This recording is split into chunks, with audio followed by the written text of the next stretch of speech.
Alright, good morning po. Magandang umaga sa inyong lahat. Mega love shout out. Ngayon po ay alas 8:25. Ayan, Sorina Habalia, good morning. Ayan, mega love shout out sa inyo. At dyan sa Malaysia, lahat ng Filipino community dyan sa Malaysia, mega love shout out. Ano balita dyan? Ay, dito po ako ngayon sa Manila. Medyo hindi maganda ang panahon eh. Ayan, napakalakas na ulan. Ayan hindi kagandahan na ang panahon. Umuulan. Ayan.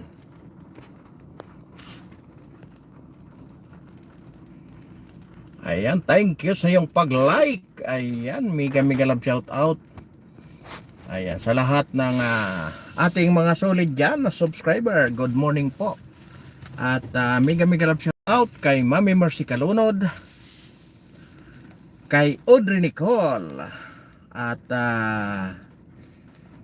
kay Nani Sanchez Vlog, mega love shout out sa inyo. Lisong So, ayan, good morning to you my dear friend.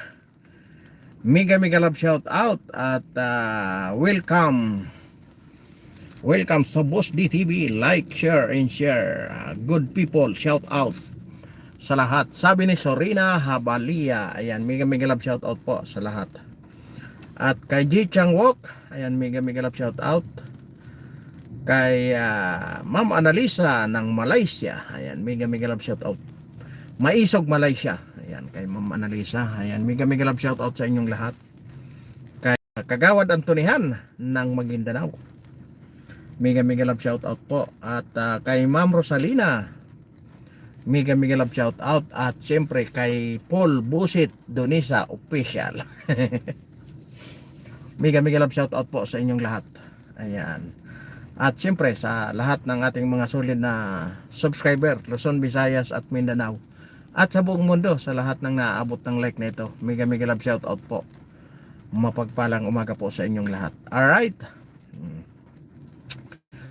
update lang tayo ngayon sa mga kaganapan dito sa at kahapon nga po ay napagsabihan napagsabihan ang prosecution, no?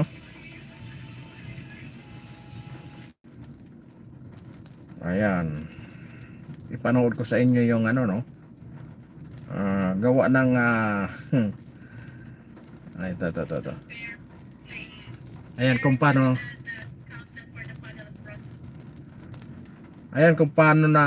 paano sinermonan yung prosecution. Ayan, gusto ko ipanood muna sa inyo, May I request that the counsel for the panel of prosecutors, Attorney Virgil Ligotan, be recognized. Unfortunately, counsel, no, the presiding officer will not allow that at this time.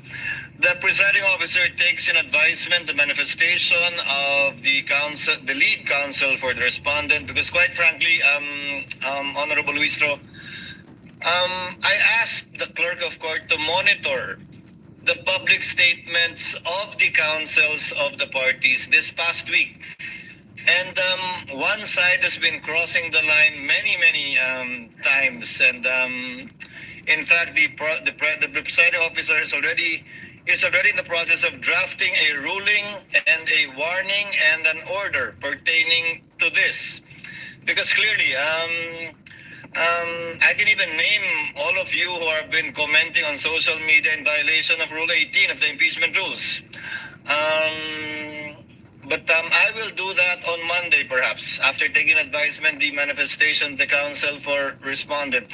It's not really so much being cordial or nice or kind, but it's a basic violation of Rule 18.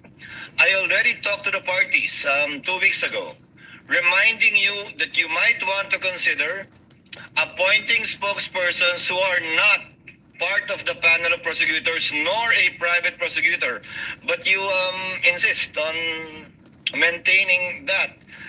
So after 2 weeks, the court is constrained to make a decision and ruling on that. But we will do that on Monday with the permission of both counsels. Then we will hear you, counsel, and we will hear Attorney Ligutan prior to the court's ruling on the matter. But be advised that again, we have it all on tape. We have been monitoring everything. We may not enumerate it one by one, but we will make the corresponding ruling on Monday. Thank you for bringing that up, counsel. It gives me a reason to actually issue the ruling, which we have prepared and have been preparing the past few days. On Monday, Attorney Ligutan, we will hear you before we make the ruling. It's a fair play. May I request that Ayon ang nangyari kahapon. Ay nako. Ay paano ba naman? Hindi na sila na pag nabubutata doon sa kanilang mga witness, doon sa cross-examination, ang ginagawa nila, pupunta ng social media. doon sila mag-iiyakan. Nakalimutan nila na mayroon palang rules doon sa impeachment court, sa loob ng impeachment court, na ikaw pag isa ka doon sa private prosecutor or sa defense ka man, hindi pwede yung hindi pwede pala yung pagkatapos nyo doon sa loob, doon ka iiyak sa labas dahil hindi kayo nakapuntos doon sa loob. Lalo tuloy silang napuntusan at pinaalalahanan na pala na kumuha sila ng mga spokesperson, pero ang nangyari ay inignore naman ng ating magagaling na prosecutor, no? Kung saan may mga pagkakataon na humingi pa ito ng patawad si Attorney Lorna Kapunan, at yun ang nangyari sa kanilang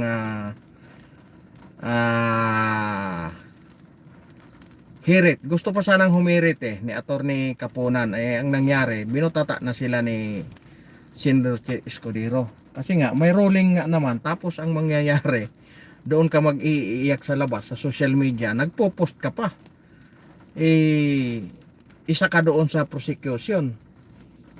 Member ka ng prosecution panel. Pinakukuha pala sila ng spokesperson. Hindi nila kinumply yung utos ng impeachment court.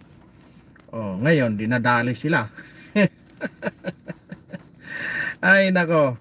Kaya abangan natin sa Lunes medyo kaya ang mangyayari, kasi nga gusto pang sumagot ng prosecution, at yun napagalitan, kumbaga nasermonan, kasi nga member ka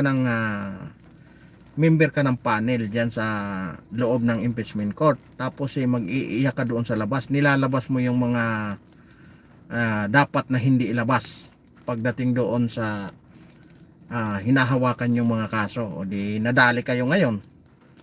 Ayan kasi mahirap kasi pag pinipilit nyong baluktutin ang mali. Talagang mamimilipit kayo, mahihirapan kayo kung paano nyo gawing tama ang mali. Ayan tuloy, pati yung kanilang mga pati yung kanilang testigo kahapon, at yun na nga,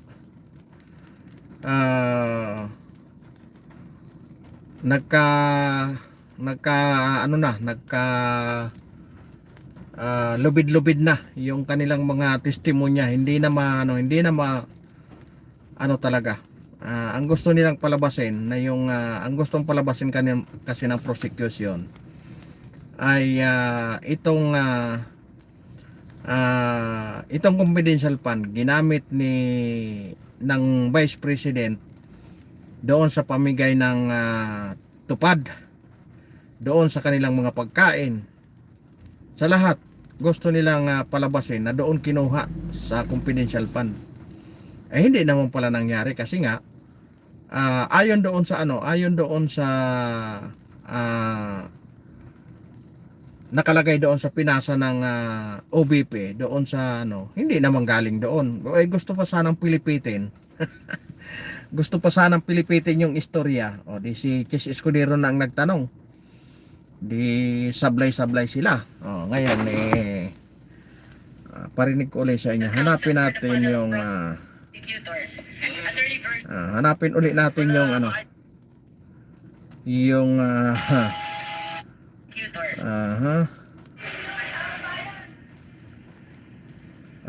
ito yung ito. Tingnan natin ito ha. Kung paano nag-promise si Attorney Kapunan, ano? Actually, Your Honor, we would like to ask this court to not allow side comments like I was about to spank her, yung mga, I was about to lecture her, kasi yung mga ganun ho, Your Honor. Wala ho yung lugar dito sa courtroom because we are all lawyers here, we are all professionals. Igalang naman ho natin yung kapwa natin na lawyer. Halimbawa, at kagaya nito, mas matanda ho sa akin si Attorney Kapunan, maybe she has more years of experience. She has 48 years, I have 15. We should learn to respect each other and refrain from making side comments, Your Honor. And that was captured by the media po. So, that is our request, Your Honor, to just, remind the council not to make those kinds of remarks. Thank you. Attorney Kapunan already, although you are correct, it was already heard since we're on TV. Attorney Kapunan withdrew that statement earlier, if I remember correctly. Yes, Your Honor. In fact, I hope it was also part of the records that I promised to behave. That I promised to behave. I promised to behave. Kita nyo yung mga pinagagawa ng mga prosecution na ito. Pero ang mahalaga doon, dinaan sa malumanay na salita ni Attorney Christine Ferrer, na dinaan niya sa malumanay, pero malaman yung kanyang kasi nga nadali na naman sila doon, punta na naman siya sa mga social media, doon sila nag-iiyakan pag hindi sila makaisa, doon sila pupunta ng social media. Kaya ang nangyari, katulad kay Attorney Ligutan, oras ng nagpo-post siya. Itong si Attorney Kapunan, ganon din ang nangyari. Ayun ang nangyari sa kanila. Promise. Nagkalit-silit tuloy yung nila. Kaya abangan natin sa Lunes kung ano ba ang mga mangyayari pa doon sa kanilang mga pinaggagawa. Ayun. Kaya nakakaano lang na sa kabila ng mga pinagdadaanan ng ating Vice Presidente, biruin mo ilan na iyan sila. Parang ang nangyayari, ang isa laban sa lahat ang nangyayari. Pero tingnan mo ang takbo ng nakakakuha ng mas malaking favor, nakakakuha ng malaking simpatiya itong Vice President, nang dahil nga sa kanilang pinagagawa, sa kanila din na sila din ang may kagagawan, no? Pinapakita nila na hindi sila patas. Iyon ang nakikita nila. Kita nyo kung gaano kalumanay itong magsalita itong mga defense, hindi katulad kay Attorney Sison, talagang kung bardagulan ang mga tirada. Pero itong mga si Attorney Pua, itong si Attorney Christine, napakamalumanay na mga magsalita. Pero yung kanilang mga pananalita ay nakukuha nila yung simpatya ng lalong-lalo na ng impeachment court. Kaya yon, sa halip na makakakuha sila ng pabor, dahil wala naman ibang papupuntahan ang na ito, walang ibang pupuntahan yung impeachment na ito kung hindi ang 2028 eleksyon. Ang gusto nila ay talagang madurog ang isang Inday Sara Duterte, dahil nga lagi kong sinasabi na harang ito sa kanilang dadaanan, sa kanilang mga pangarap papunta ng 2028 presidential election. Yun ang pinaka talagang ano nito, ang pinaka main goal talaga, masira nila ang isang vice presidente, no? Kaya parang isa laban sa lahat ang nangyayari na, pero mayroon namang tumutulong maliliit, itong ating mga kababayan na nakakakuha ng mas mataas na simpatiya sa taong bayan, nakakakuha ng magagandang points ang isang vice presidente, gawa ng bukod sa makamasang galawan, sa makamasang ginagawa simula sa tatay hanggang sa anak, nakikita nila na seryoso sa kanilang mga sinasabi, ang lalong-lalo na ang vice president. Kaya ayun, sa halip na masira nila, lalong kung mapapansin nyo, ilang survey ang dumaan, lalong gumaganda ang performance ng isang vice president pagdating sa survey. Kaya hindi na nila, namumblema na sila kung paano nila tatrabahuhin, no? Namumblema na sila kung anong dapat gawin. Kaya siguro may mga plan C na yan, may mga plan B na sila. Once na ma-acquit, by hook or by crook, tatrabahuhin nila na walang eleksyon pagdating ng 2028. Iyon po ang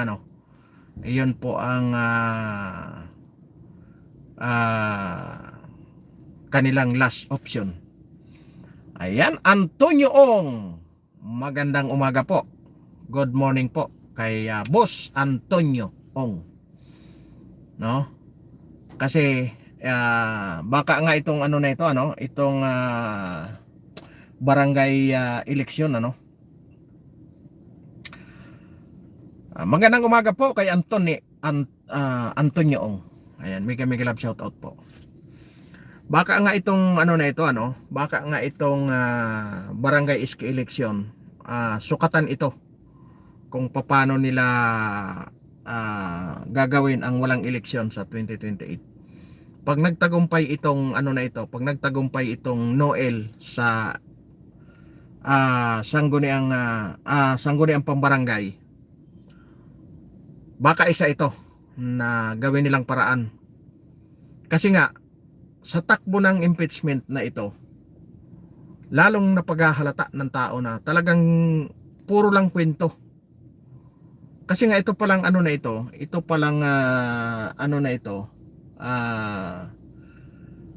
itong huling kahapon, dati pa lang nasa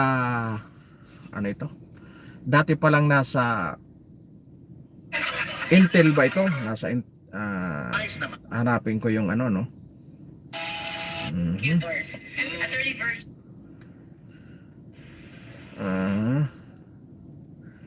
Itong co-auditors na ito, ayon dito kay Noel Tiham, dating Associate Justice, ito palang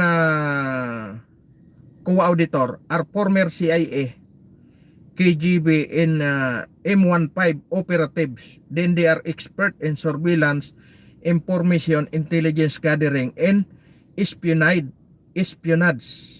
Based on their experience, the result of the secret and confidential operation must be submitted to the COA as accomplishment report and disclosed to the public, including enemies of the state. This is embodied in COA Circular 007. Yon. Sabi ni Supreme Court Justice Noel Tiham, retired. Di ba? Kaya nakakalungkot na pala ito. Dati pala siyang CIA operative. Itong co-auditor na ito. Bakit pinipilit niyang pilipitin yung yung mali? Ano bang nangyari dito? Bakit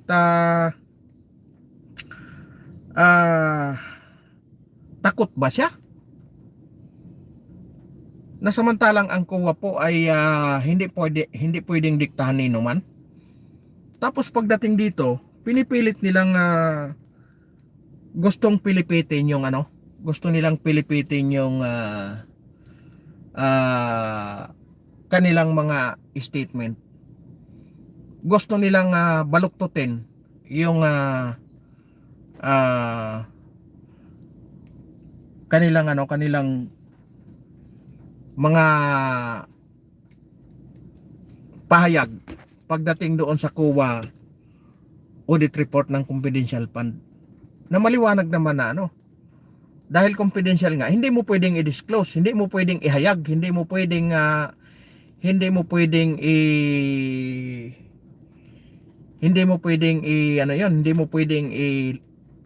pakilala kung sino man yung kanilang Kaya pag pinasa mo pala doon, iyon na yun. Dahil nga confidential eh. Paano mo ngayon halimbawa ako ang definition agent. Gusto ko ba ilantad yung sarili ko? Tapos ngayon ang trabaho ko, papasukin ko yung mga halimbawa doon ka sa tawag nito, yung mga malalaking sindikato. Iyon ang trabaho mo, papasukin mo yon. Tapos ngayon, yung sinusweldo mo, siyempre, nanggagaling yan sa confidential fund. Gusto mo ba ilagay mo yung tunay mong pangalan doon? Tapos pagdating ng panahon, ilalabas pala ng mga COA auditor? Di ba hindi ba delikado 'yon para sa yung bilang isang definition agent? Kaya grabe ang nito, halatang halata talagang pinopolitika lang nila. Binibigyan nilang masamang kahulugan, gusto nilang palabasin na talagang ang isang vice presidente ay hindi niya ginawa ng tama ang kanyang trabaho. Kasi kung titingnan mo, ang hinahabol nila is 125 sa loob ng 10 days. Di ba? Sa loob ng 10 days yun 10 araw. 10 araw. Kasi ipinasa sa kanya is December 20. Kailangan maubos mo yon sa pagdating ng December 31. Anong gagawin mo? Siyempre, gagawin mo yung trabaho mo para magasto mo yung pera na yon. Siguro, kaya naubos sa loob ng 3 araw kasi nga, may mga nakalatag na silang plano, hindi lang ma-implement ng Office of the Vice President, nang dahil nga, walang budget. Di ba? Ngayon, nagkaroon sila ng pagkakataon. Nabigyan sila ngayon ng budget. Nagtaka naman itong mga na ito, nang dahil nga binibigyan nilang masamang kahulugan. Dahil nga sa loob ng 10 araw, bakit naubos yung 125 million na confidential fund? Di ba? Doon lang nila hindi lang siguro nila na tansya, hindi lang siguro nila na naisip na baka may mga plano na talaga ang Office of the Vice President. Ang problema nga lang, hindi ma-implement nang dahil nga kulang sila sa financial support. Kaya nung nabigyan ng pagkakataon, sige, dahil nagkaroon tayo ng pondo, yan, ilagay mo na yan lahat dyan para magawa natin kung anong gusto nating gawin. Ngayon, nagugulat-gulatan sila. Binigyan ng alanganing panahon, alanganing oras, alanganing araw. Tapos nung nagawa ng trabaho ng Vice President, questionin mo dahil ganun kabilis na disperse yung budget. Di ba nakakalungkot na ginawa mo na yung trabaho mo, tapos questioning ka pa? Oh. Or, hindi lang nila matanggap na nagtatrabaho ang isang vice presidente. Kaya hindi nila hindi talaga nila mailayo na talagang tinatrabaho ang isang vice president. Iyon talaga, doon talaga umiikot na pinopolitika siya. Kasi imposible naman na hindi nila maano yan. May mga matatalino ang mga yan. Kaya nga honorable eh. Oh. Honorable ang tawag sa mga yan. Oh, kita nyo, dahil mga honorable, anong nangyari? Mamayang hapon po, pag nabigyan ako ng oras, magla-live ako. Paranaque naman po ang itatopic natin. Paranaque. Yung mga flood control, flood mitigation. Nako, nakakalungkot na aywan ko, 2022 pa. Walang maipakitang malinaw na datos.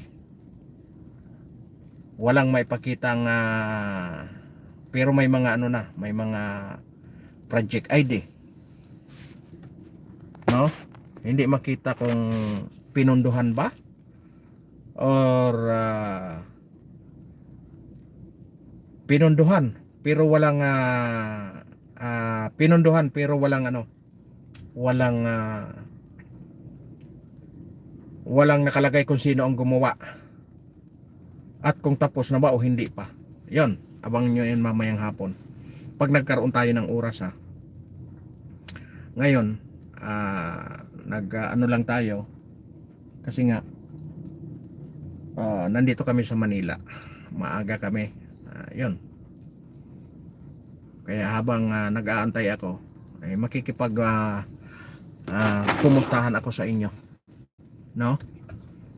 Kaya yon, ang topic natin ngayon yung mga kaganapan kahapon, mga huling hirit na nadali, nagkanda pilipilipit yung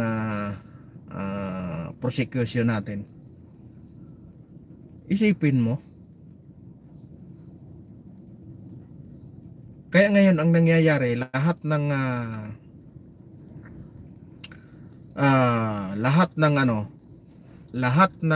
tawag nito, lahat ng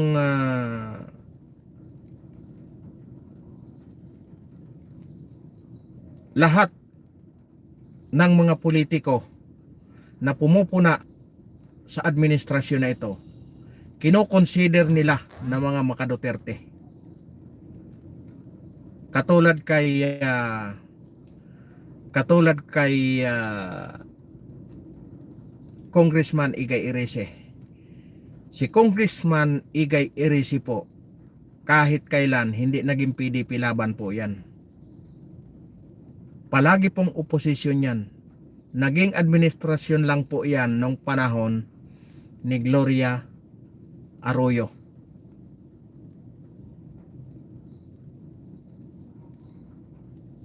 Yon. Number 1 po yan na kritiko ng mga Duterte. Pero anong nangyari? Never po nagkaroon ng pondo ang isang Igay Irice. Hindi nabigyan ng pondo. Pero para sa akin, kung hindi man bigyan ng pondo ang mga congressman, ang national ang magbaba. May mayor naman.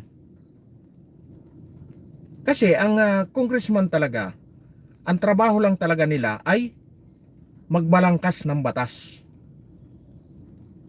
Hindi po mamimigay ng kung ano-anong mga project, magpapagawa ng mga project. Yan ang trabaho ng congressman eh. Pero hindi, nakasanayan na binababa yung mga budget sa congressman.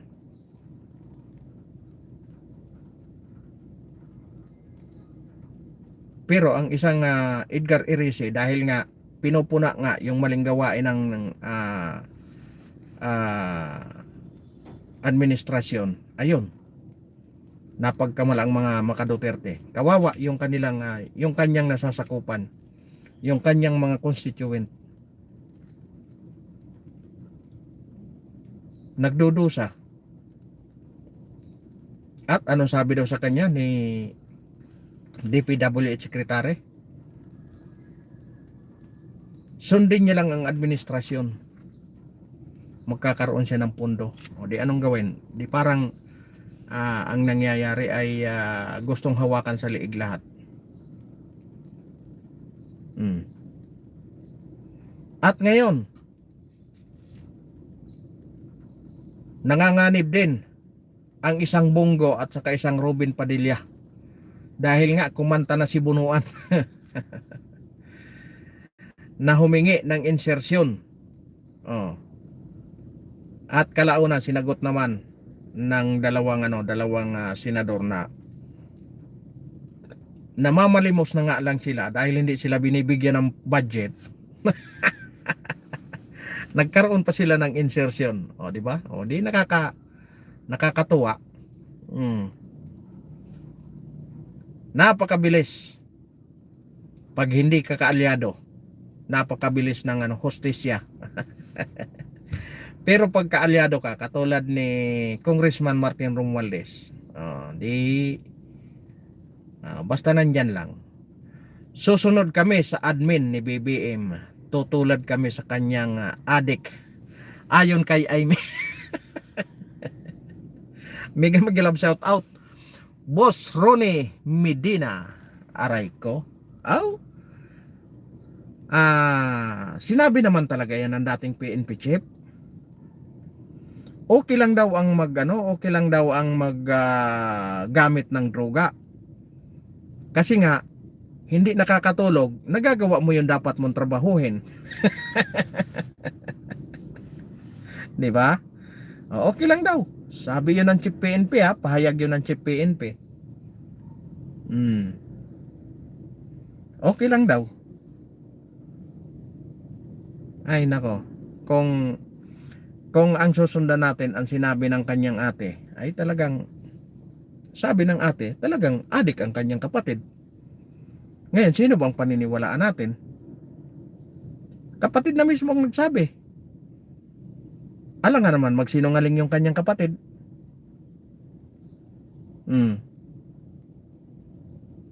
At yung nagsinungaling, aamin ba yun na sinungaling siya? Siyempre, hindi rin aamin. Presidente siya kung aamin siya, di tapos na ang kanyang karir. Kaya nakakalungkot na umabot na tayo sa parang na lang tayo, parang kinikingkoy na lang tayo ng sa mga salitang kanto ba. Kinikingkoy na lang tayo ng mga magagaling nating mga mambabatas ng ating mga namumuno sa ating mga namumuno sa ating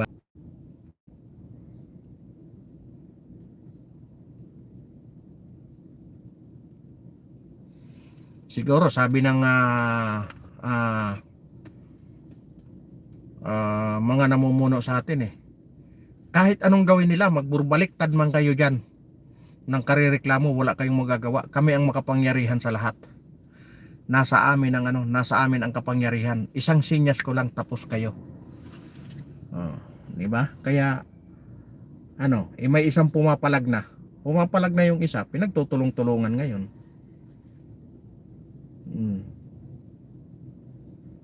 Kaya umabot na sa punto na ang tao talagang nagagalit na. Isipin mo, paano ka matutuwa? Doon na lang sa mga manggagawa. Sa mga manggagawa na lang. Pagkatapos i-announce yung pagtaas ng sahod, Binawi. Kasi may nag-ano ng TRO. May humingi ng TRO. Tapos, ang humingi pala ng TRO, yung construction company na yung pala, yung may kontrata doon sa EDSA, rehabilitation. Ilang bilyon po? Halos 1 bilyon mahigit ang naging kontrata doon sa EDSA rehabilitation. Hanggang ngayon po nire-rehab, pero hindi pa tapos. Babalikan na naman uli kasi nagtukla pa na yung asfalto. Eh paano ba naman hindi magtuklap? Igaganyan lang kakapal yung inispalto. Oh, isipin nyo sa expressway ang kung gaano kakapal ang asfalto dyan. Ganyan kakapal, halos 5 ang kapal ng asfalto dyan sa expressway, pero nabubutas pa pag tuloy-tuloy pag ulan. What more pa na kung ang kapal mo lang 1 or 2, dadaanan ng napakaraming sasakyan, di ba? Ay nako, talaga naman.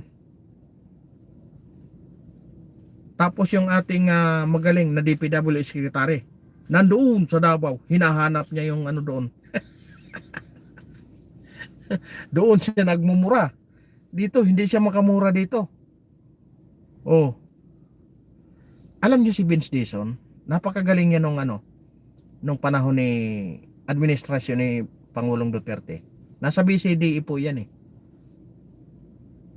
Isa siya doon sa si ang chairman ng BCDA nung ginawa yung kung saan ginanap yung palarong pambansa, yung yun doon sa yung malaking kaldero na tinitira ngayon kay Cayetano. Kasama niya po doon si Secretary Vince Dizon. Magaling po yun. Oh, hindi ko alam bakit anong nangyari sa kanya, bakit umabot na sa punto na sa bagay, wala man siyang magawa kasi utosan lang siya ng Pangulo. Oh, pag sinabi ng Pangulo, gawin mo yan, hindi ka pwedeng kumontra sa akin, tanggal ka dyan. Oh, siguro may pangarap din ang mama. Parehas kay General Torre. Si General Torre talagang pangarap din na siya ang kauna-unahan na maging chief PNP na nagmula sa PNP. Kaya lahat ng pagsisip-sip niya ginawa niya na. Lahat ng kanyang ginawa niya na. Kaya tanggap niya man kung anong kahihinatnan. Ang importante, nakuha niya yung goal niya. Kauna-unahan na magiging PNP chief na galing sa PNP. Yan. Pangalawang, aywan ko kung siya ang pangalawang naging general. Kasi kauna-unahan na naging general po ay si General Maganto. No? Ang kauna-unahan naging general na galing ng PNP. Ayun. Marami na tayong napag-usapan Ayun. At yung naman ngayong umaga po ay napaka lakas ng ulan. Yung mga nagmumotor diyan ingat po kayong lahat, madulas palagi ang kalsada, lalo na maraming porsyon ngayon ng kalsada na puro bakal, yung puro plancha, yung puro hukay, tapos nilalagyan ng plancha. Mag-ingat po kayo doon, baka mamaya biglang yung isa naming membro doon sa samahan ay nadisgrasya po, nabagok ang ulo. Yun po, doon siya na maalam dahil nga maulan at namrino siya doon sa pagdating doon sa bakal na dulas, nabagok yung kanyang ulo doon sa gutter. Kaya ingat po kayong lahat, lalong lalo na sa mga nagmumotor, dahil konting lang po yan, napakahirap napakahirap ng panahon ngayon. Titigil ang ulan tapos biglang babagsak ng napakalakas. Kaya ingat po kayong lahat. At syempre lahat ng ating mga mga kababayan na nakikipag sapalaran ngayon sa kanilang trabaho para mabuhay ang kanilang pamilya. Ayan. Tiyaga lang po kayo. Makakamit nyo rin ang inyong pinapangarap. Basta't magsumikap lang. No? Lalong-lalo na sa atin mga solid na subscriber. Magtiyaga lang po kayo.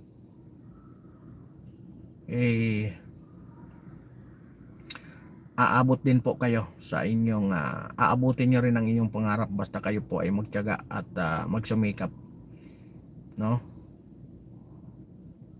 Ngayon nga po talagang napakaano na ng traffic, ano? Kaya yung mga nanay na namamasukan halos hindi na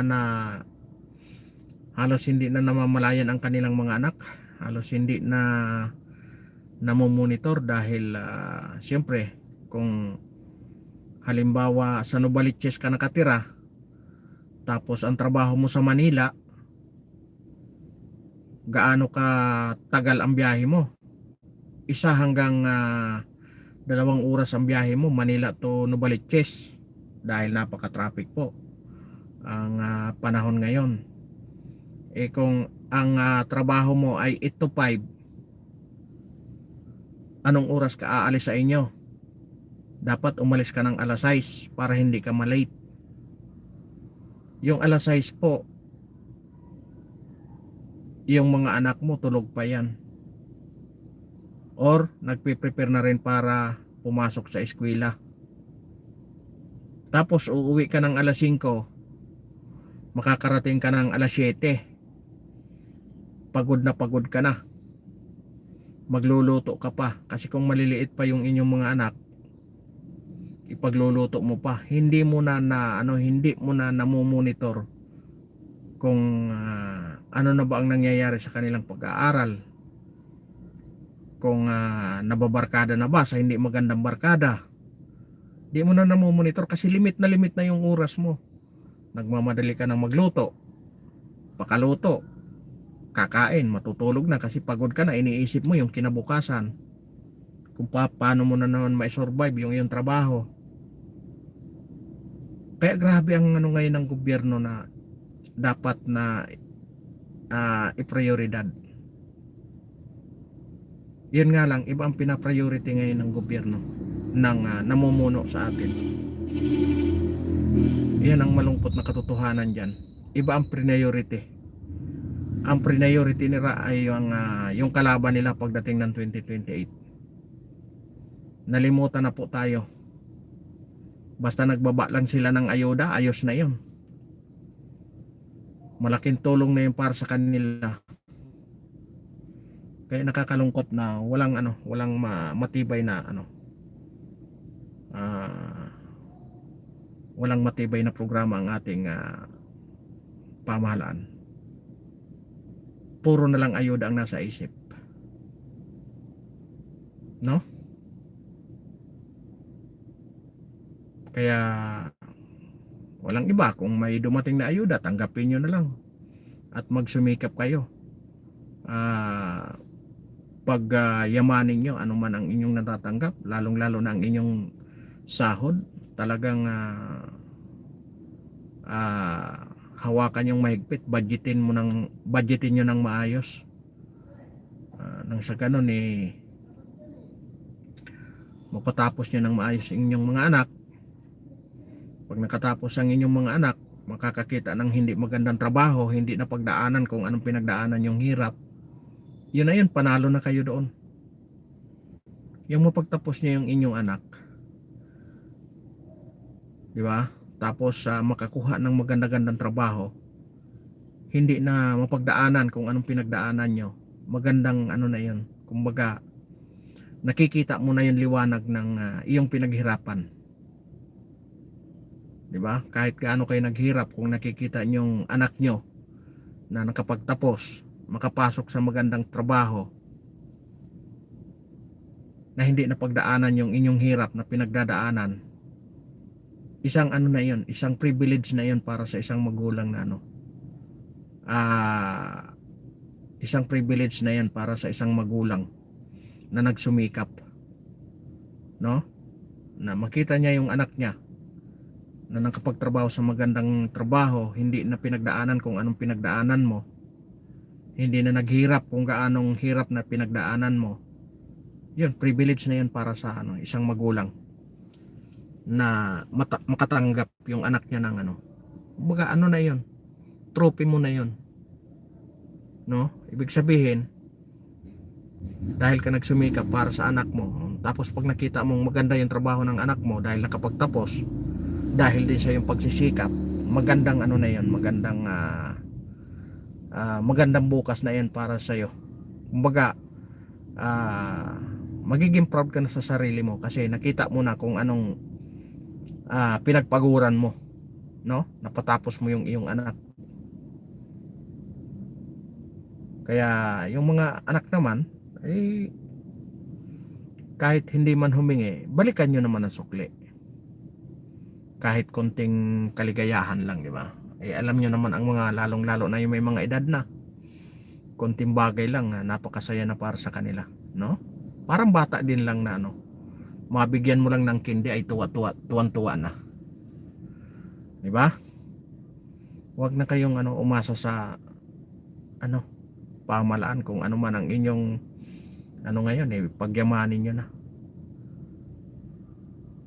Naghihirap man kayo sa traffic, sa kalsada, pagtiyagaan nyo na dahil tandaan nyo na lang na ano, wala nang masusolve ang administrasyon nito pagdating sa atin, lalong-lalo na sa mga manggagawang Pilipino. Di ba? Sahod na nga lang ng sahod, kinontra pa. Di ba? Pagkakataon na lang. Iyan na lang sana ang ayudang napakagandang ibinigay sa inyo. Pero wala. Kinontra pa. Alright? Napahaba na yung ating kwentuhan. Ay, maraming salamat po sa mga nag-like, ano?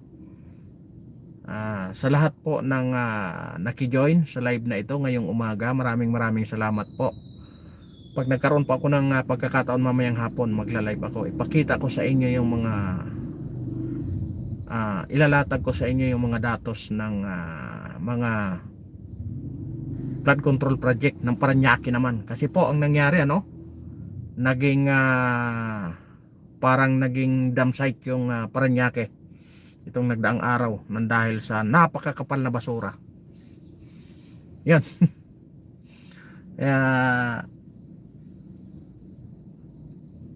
Sana abangan nyo mamayang hapon ang live natin. Ayan. Sa mga nag-like, maraming salamat po. At sa mga magla-like pa dyan, salamat po sa inyong lahat. At sa mga nag-comment, maraming salamat po kay Boss Antonio Ong, kay Lee Seong Sun, kay Ronnie Medina. Alright? Kay Madam Surina Habalia. Ayan, good morning po sa inyong lahat. Magandang umaga at maulang umaga. Ingat po kayong lahat. Ayan, kay Mami Mercy Kalunod, mega love shout out po. Ingat po sila sa inyo lagi. Ayan, magandang umaga po at ako po ay magpapaalam na. Alright? Maraming salamat po sa inyong lahat. Mapagpalang umaga at ingatan po tayo ng poong may kapal.